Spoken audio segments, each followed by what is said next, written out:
kita sadari bahwa kita ada di sebelahnya dia, dan anak itu juga sadar bahwa ada orang tuanya di sebelahnya dia yang sedang menemani dia mengalami perasaan-perasaan itu.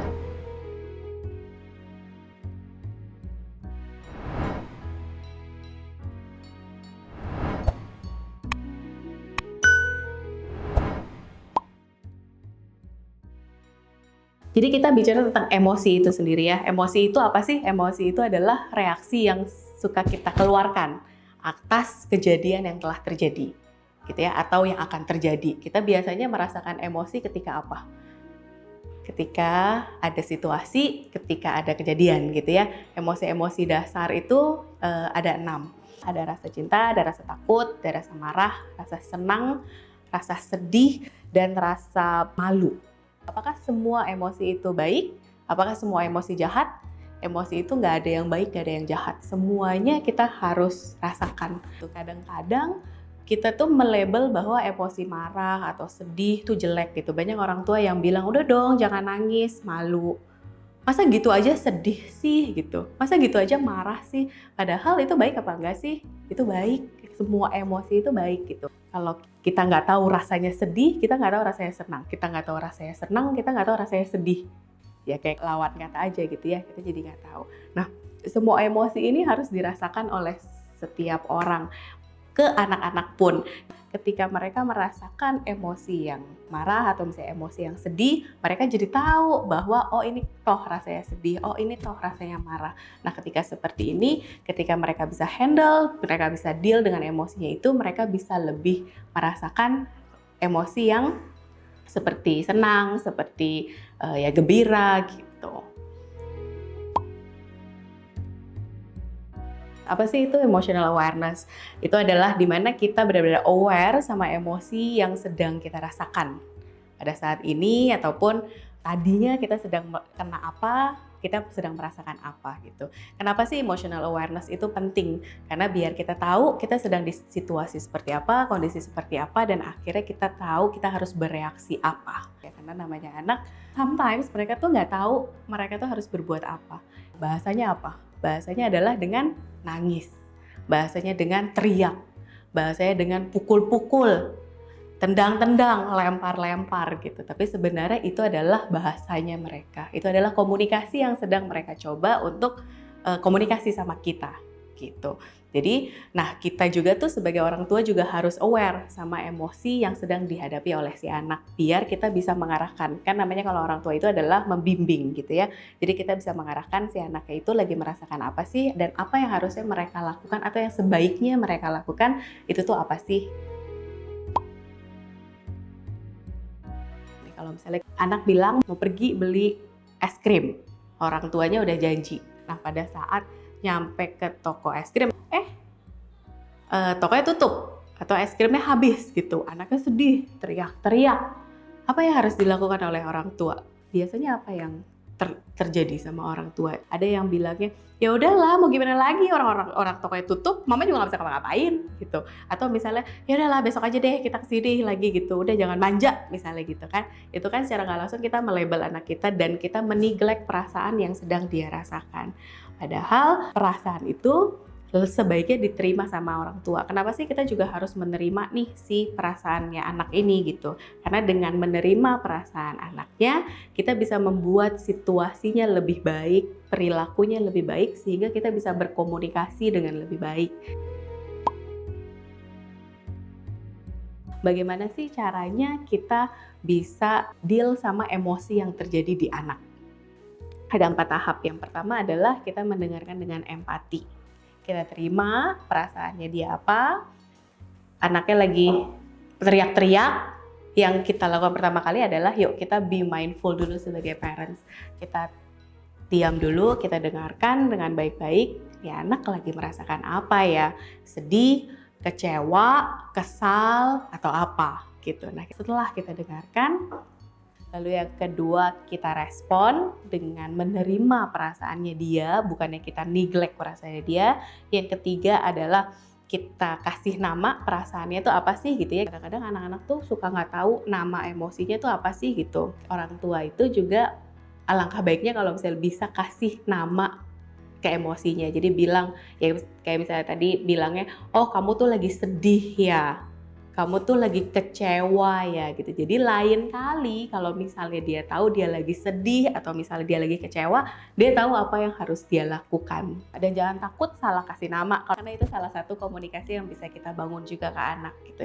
Lalu yang keempat adalah yang paling harus benar-benar kita lakukan adalah kita menerima apapun emosi yang sedang anak ini rasakan. Karena dengan begitu, walaupun sesimpel kita melihat dia cuma misalnya sedih atau marah gitu, tapi yang dia rasakan mungkin bisa jauh lebih daripada itu. Mungkin yang dia rasakan adalah ditolak misalnya, atau misalnya kok emak gue nggak ngertiin gue banget ya gitu. Padahal kan kita adalah orang tuanya gitu kan. Kalau misalnya kita tidak mengerti dia, siapa lagi gitu yang ngertiin dia. Gimana sih gitu, kita udah terima perasaannya si anak, lalu apa sih yang sebaiknya kita lakukan kepada anak? Ada beberapa respon yang bisa kita berikan kepada anak ya. Ada 5 responnya ya. Misalnya ini bukan tahap-tahap ya, tapi misalnya opsi-opsi yang bisa kita lakukan kepada anak.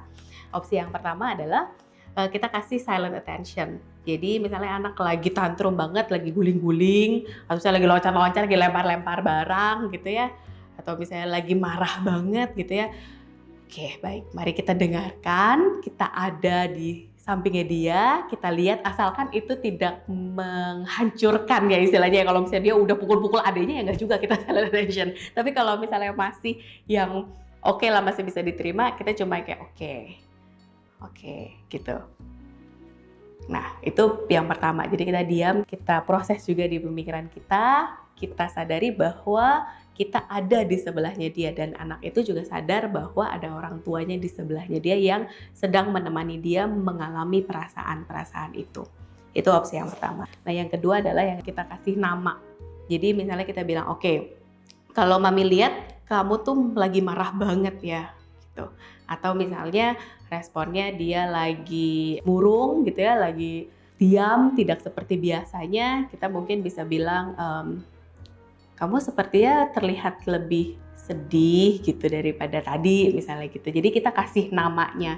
Atau misalnya dia lagi excited banget pulang dari sekolah dapet piala atau misalnya apapun, kita juga bilang wah lagi seneng banget ya gitu. Jadi dia tuh tahu oke, berarti keadaan yang kayak gini ini namanya perasaan sedih. Lagi keadaan begini ini namanya perasaan marah. Lagi keadaan begini ini namanya perasaan senang gitu ya. Nah ini kan balik lagi ke tujuannya. Apa sih tujuannya kita tuh tahu tentang emosi anak-anak adalah biar kita bisa menciptakan situasi yang lebih menyenangkan dan akhirnya kita bisa berkomunikasi dengan anak tersebut. Mau komunikasinya cerita sehari-hari atau misalnya kita mau komunikasinya kita tanya tentang masalahnya dia gitu kan. Basicnya adalah awalnya adalah kita terima perasaannya dia, kita menyamakan level kita kepada dia, sama dia gitu. Jadi sama-sama netral, sama-sama bisa komunikasi, akhirnya ceritanya jadi lebih baik gitu. Ada diskusi-diskusi juga yang kita jadi bisa komunikasikan ke anak kalau misalnya memang anak itu merasa emosinya diterima oleh orang tuanya. Nah, yang ketiga adalah kita bisa tulis. Nah, kalau misalnya ini biasanya sama anak-anak yang lebih kecil sih. Nah, saya itu selalu bawa kertas dan pulpen setiap kali. Jadi saya keluarin, saya bilang oke, kamu mau apa? Mami tulis dulu ya, gitu. Jadi kita taruh di dalam tulisan. Dominic mau dinosaurus misalnya gitu. Terus misalnya dia bilang, iya Mi, tambahin lagi Mi, mau Lego gitu kan. Oke, 2 Lego gitu. Mi mau ini juga. Loh kok jadi banyak ya? Nggak apa-apa, tulis aja 3 apa gitu ya. Nah, kecenderungan anak biasanya kan mereka memang inginnya diterima.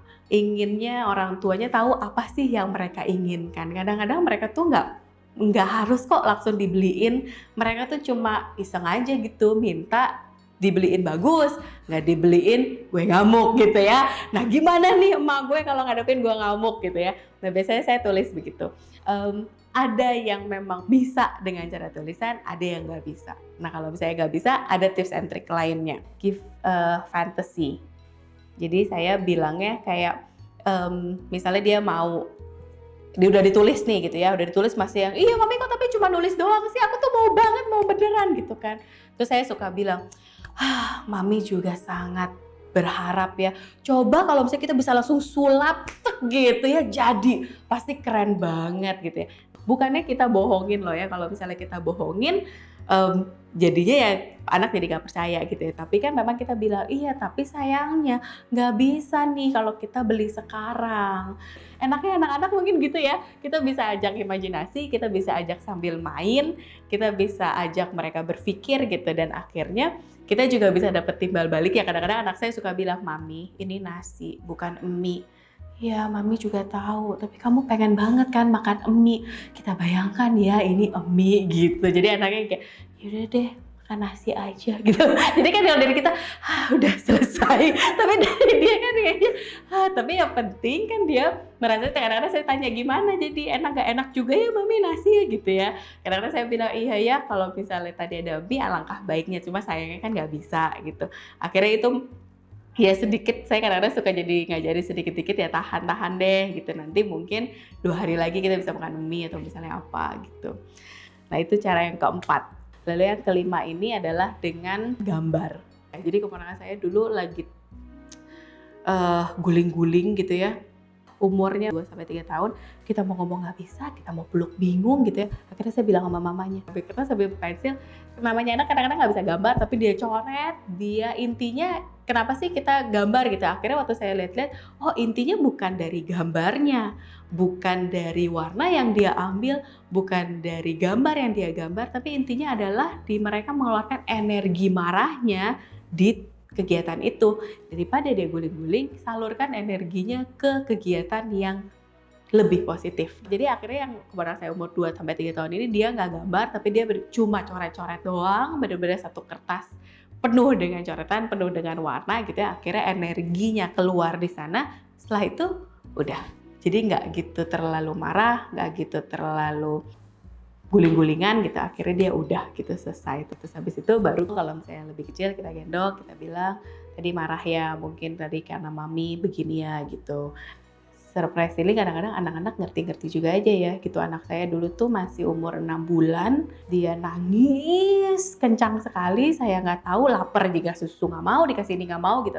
Akhirnya yang saya lakukan cuma, aduh Dede lagi bingung banget ya, lagi sedih banget ya, kenapa? Mau dipelukin mami ya gitu.